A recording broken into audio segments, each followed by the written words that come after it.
Everybody, welcome back to Doug's Speed Shop. So we are going to get back on the Firebird some more, and we need to seal up the windows. So we want to make sure that the windows can actually be rolled up and sealed to the car. So if I decide I want to drive in the rain, minus the roof problem, we'll talk about that later, I can, and it won't leak in and spray me all over the place. So let's get into it. All right, so some of the things that go along with this are these rails on the inside here. If you look, so we got all these pieces here in there now, and still don't have the actual weather stripping or weather seals. But these are the pieces for the driver's side that need to go back on. I'm gonna get all the paint off of this. I got these cleaned up. These had a bunch of the old sealer stuff, which is really sticky and gooey. Still got a little bit to take off on this one. That's gonna go on this side. So I need to get all that back on there so I can get some seals on there. The seals are about through a company called Steel Rubber. And it's definitely the most high quality that I've found working in the industry. They're a little expensive. It's like $480, but that's for every piece of weather stripping. But I also need the outside felt pieces to go in here, and those are another $140 or something like that. So that'll complete be complete for all the seals for the car. But that's what we're doing. We're just basically installing these things. Like I said, I got that side done, and I'm going to show you where these go on this side.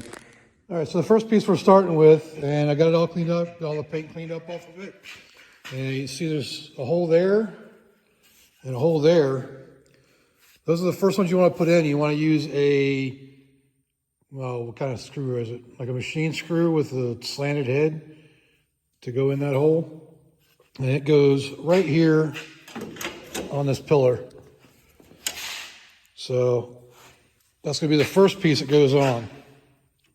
And we just screw that in with those two screws, and I'll show you the screws here in a second. All right, so the screws we're going to be using to attach this are these little, I don't know if you want to call them cup head screws or flathead screws. I know there's a name for them, but they're basically little machine screws. And they fit down inside this little concave thing. And how some of this got flattened out a little bit. So what I did is I made a punch somewhere around here, this one right here, in order to remake those holes a little bit deeper. So I did that in order to put it on there. We're going to show you where this goes and how it goes on. Okay, so it's pretty much as simple as this. Just stick it on there.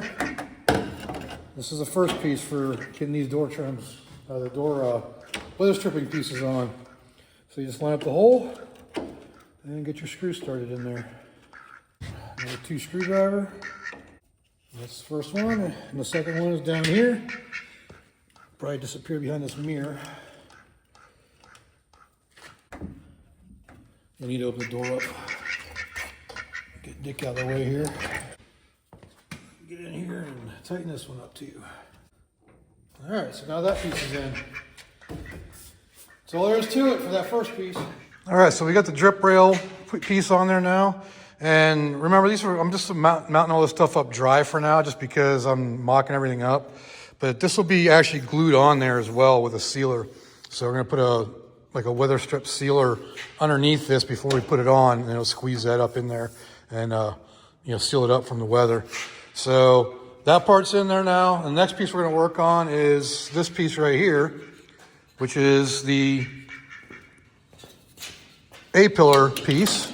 It's going to go on there like that.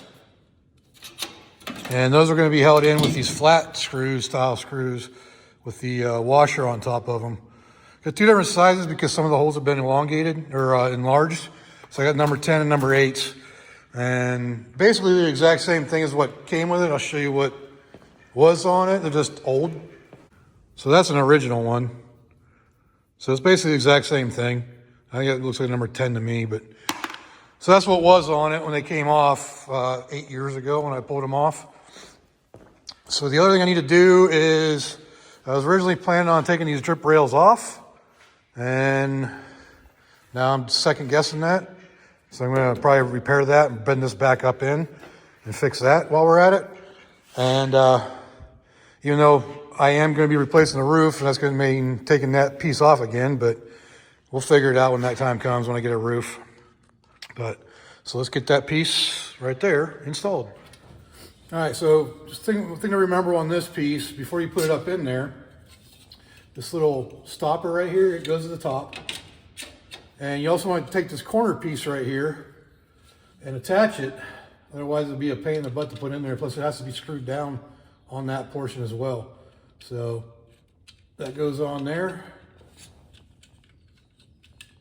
Just slides in. You can adjust it, slide it in wherever. You can see the little mark where it was at. So that's what I'm lining it up with. And so let's get it screwed in.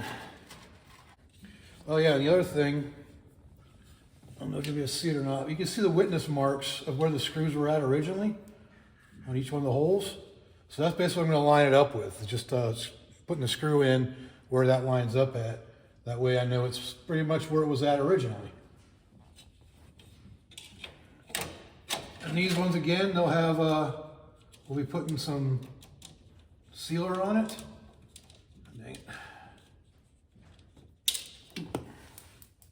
There goes that one.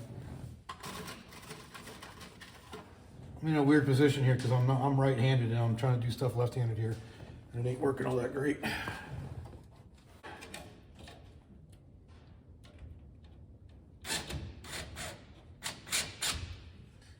All right, so I lined up the marks on there just to get it lined up, and let's get the rest of the screws in. There we go.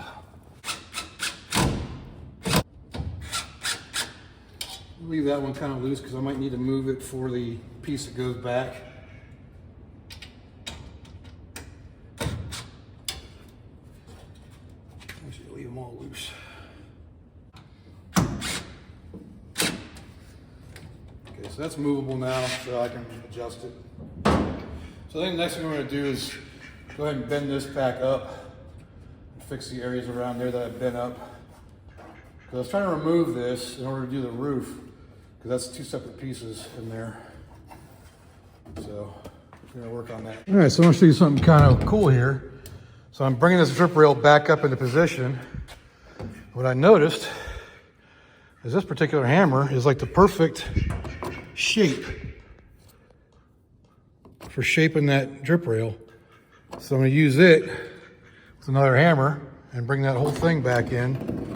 I hammered it all along that area and bringing it back into where it's supposed to be. So let's do that real quick.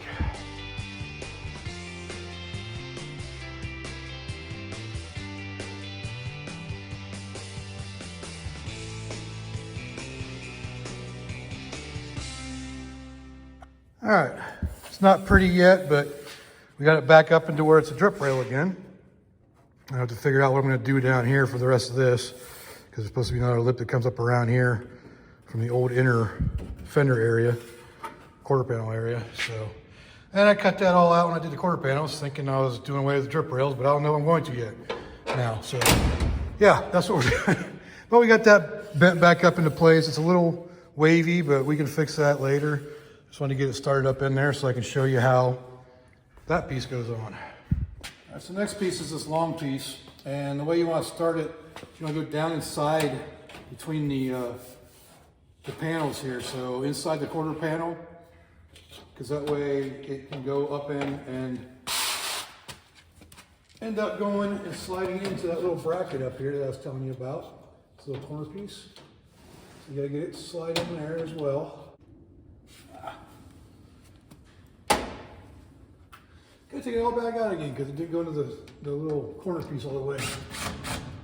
Oh, that's probably what the problem is.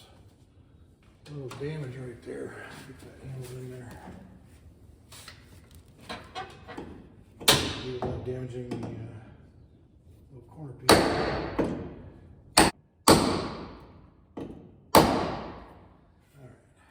Alright.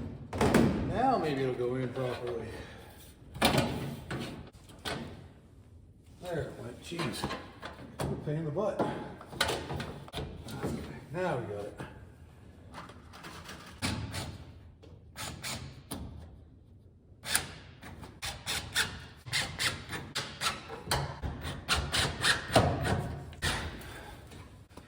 Now the window rail, the weather stripping rail is fully installed. So let's take a look at how it looks up in there. Trying to blind you with the light, so right there, all the way through. And there'll be a weather strip piece, rubber weather strip piece inside there. So you won't be able to seal the screws and everything. And like I said, we're gonna be sealing it at the top, and then the weather strip will seal it everywhere else. So I should do it for this.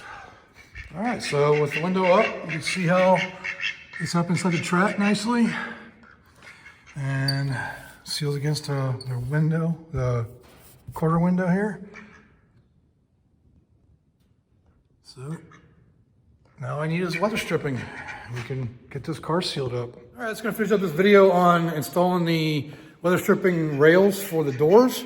Like I said, once I get the actual weather stripping, we'll go through and install all that as well. And then also it's just a dry fit right now because I'm not ready to seal everything up yet until I get the weather stripping and decide what I'm doing with the drip rails and all that good stuff. And I do want to get a roof. You know, I still want to get a new roof. So that's going to do it for this video. So if you liked the video, leave a like down there. Leave me a comment. Let me know what I can do better, or if you have any questions. And again, I appreciate y'all for watching because you're my motivation for making these videos. So thanks again. And if you like what I'm doing, go ahead and subscribe.